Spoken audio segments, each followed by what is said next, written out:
बिस्मिल्लाहिर्रहमानिर्रहीम। बिस्मिल्लाहिमिनश्शैतानिर्रजीम। बिस्मिल्लाहिर्रहमानिर्रहीम। अल्लाहुम्मा सल्लि अला मुहम्मद व आले मुहम्मद।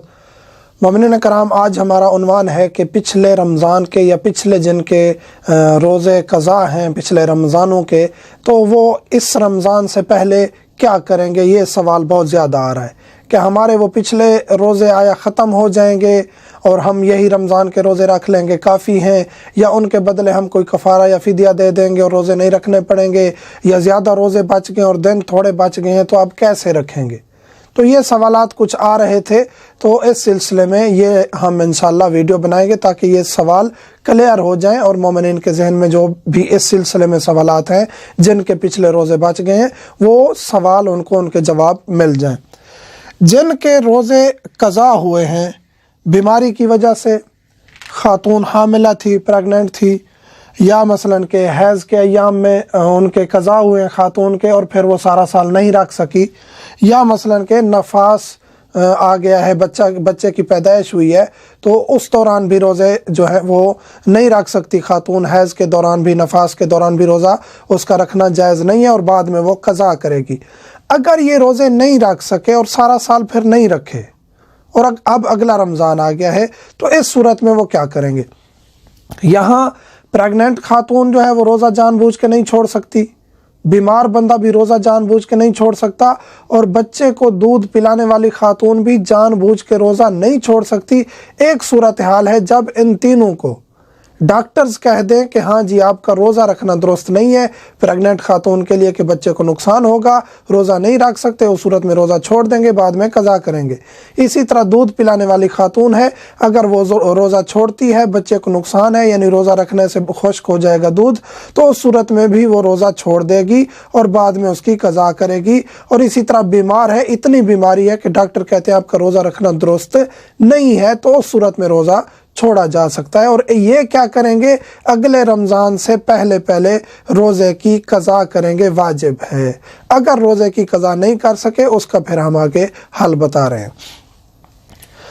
अगला रमज़ान आ जाए तो क़ज़ा के साथ साथ फ़िदिया भी देंगे। अब यहाँ ये सूरत हाल है, रमज़ान करीम आ गया है, चंद दिनों के बाद रमज़ान है और रोज़े ज़्यादा बच गए हैं। अब उस रमज़ान तक क़ज़ा रोज़े पिछले 1 साल के हैं, 2 साल के हैं, जितने भी रोज़े हैं वो मुकम्मल करना मुमकिन नहीं है, तो उस सूरत में जितने रोज़े आप रख सकते हैं अभी रमज़ान तक रखें, और उसके बाद आपके जितने भी पिछले रोज़े हैं अभी रमज़ान में आपने रमज़ान के ही रखने हैं। जो ही रमज़ान स्टार्ट होगा आपने इसी रमज़ान के अदा रोज़े रखने हैं। बाकी जो पिछले बच गए रमज़ान के बाद आप किसी भी दिन किसी भी महीने स्टार्ट करेंगे, लेकिन हर रोज़े के बदले में एक दफ़ा, चाहे वो पिछले कितने सालों का भी क़ज़ा नहीं है, एक दफ़ा हर रोज़े के बदले में फ़िदिया देना ज़रूरी हो जाएगा, वाजिब हो जाएगा। हर रोज़े का फ़िदिया 750 ग्राम है। 750 ग्राम गंदम भी दे सकते हैं, चावल भी दे सकते हैं, अनाज में से कोई भी चीज़ दे सकते हैं जो खाने पीने की है, और एक दफ़ा वाजिब है। मोमिन मुस्तहिक को देना है। ये फ़िदिया किसको देना है? मुस्तहिक मोमिन जो गरीब है, जिसकी हालत ऐसी नहीं है कि वो बच्चों को फरावानी के साथ 2-3 टाइम का खाना दे सकता हो, तो उसको ये फ़िदिया देंगे। और पैसे नहीं दे सकते, जिन्स खरीद कर देंगे, जिन्स देंगे। हर रोज़े के बदले 750 ग्राम आपने जिन्स देनी है एक रोज़े के बदले, ये फ़िदिया है।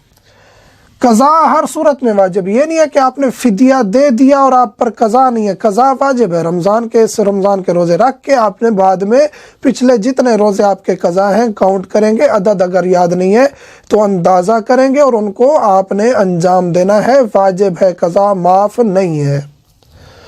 रोज़ों की क़ज़ा में तरतीब ज़रूरी नहीं है, रोज़ों की क़ज़ा में कोई तरतीब ज़रूरी नहीं है। आपके 10, 15, 20 बच गए हैं, मुख्तलिफ़ रमज़ानों के हैं, मुख्तलिफ़ सालों के, ये ज़रूरी नहीं है कि इस रमज़ान के रख रहे हैं या मसलन के जो पिछले साल के हैं वो रख रहे हैं और 2 साल पहले वाले। ये तरतीब के साथ नियत करना ज़रूरी नहीं है। बस 10 हैं, 12 हैं, 20 हैं, 30 हैं, जितने रोज़े हैं ऐसे रखते जाएंगे, जब अदद मुकम्मल हो जाएगा तो वो आपके मुकम्मल हो जाएंगे। ये तरीक़ाकार था जिनके पिछले रोज़े बच गए हैं, और क़ज़ा हर सूरत में वाजिब है जिनके इन वजह से छूटे हैं। एक बंदे पर क़ज़ा नहीं है माज़रत चाहता हूँ, एक बंदे पर क़ज़ा नहीं है कि जिसकी बीमारी सारा साल जारी रहती है, सारा साल बीमार रहता है, उसको कभी शिफा नहीं मिली, खुदावंद करीम हर मोमिन को शिफाए कामिल अता करे हर बीमारी से। लेकिन खुदा न खास्ता ऐसी बीमारी है जो सारा साल जारी रहती है, अगले रमज़ान तक रोज़ा रखना उसका मुमकिन नहीं है। डॉक्टर कहते हैं कि आप रोज़ा नहीं रख सकते चाहे सर्दियाँ भी हैं। उस सूरत में फ़कत उसने फिदिया देना, उस पर क़ज़ा नहीं है। इस शख्स पर रोज़ा माफ़ है जिसकी सारा साल बीमारी जारी रहती है, उसने फ़कत फिदिया देना है, उस पर क़ज़ा नहीं है और अदा भी नहीं है, उसके लिए फ़कत फिदिया है। आगे अगर उसकी बीमारी ठीक हो जाती है तो फिर उसने रोज़े रखने हैं, वाजिब हो जाएंगे। अगर नहीं होती तो उसके लिए है कि फ़िदिया देगा हर रोज़े के बदले में और उस पर अदा और क़ज़ा नहीं है। मोमिनीन से मुल्तमस हूँ, दुआ किया करें मेरे लिए, मेरे बच्चों के लिए, वालिदैन के लिए। वल्हम्दुलिल्लाहि रब्बिल आलमीन।